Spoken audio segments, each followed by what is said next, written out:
Je suis pas isolée professionnellement, je travaille, comme tout le monde, j'ai des réunions, je travaille beaucoup par téléphone, j'ai des alternants, des stagiaires. Néanmoins, j'ai quand même besoin d'avoir des moments où je m'isole, où je me repose un peu parce que tous ces sons, c'est très agressif et c'est très fatigant. J'ai encore pas mal de souffrance, surtout au niveau des communications téléphoniques.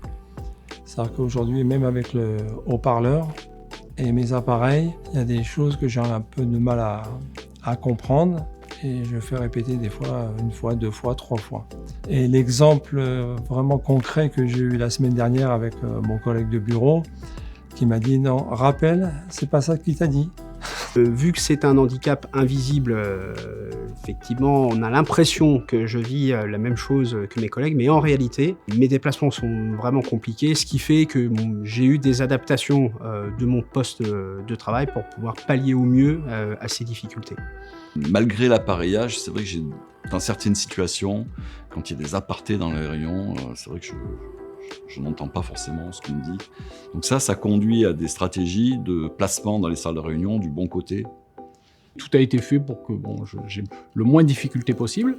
Il y en a toujours, mais c'est quand même faible. Parce que les locaux sont quand même bien accessibles, les gens sont adorables, enfin voilà.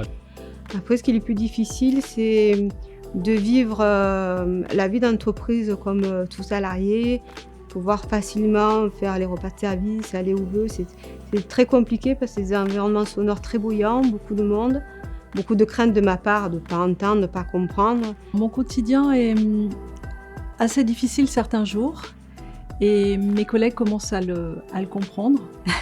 Ils savent détecter chez moi les jours où la douleur est assez forte. Et puis, il y a des jours où les choses se passent naturellement.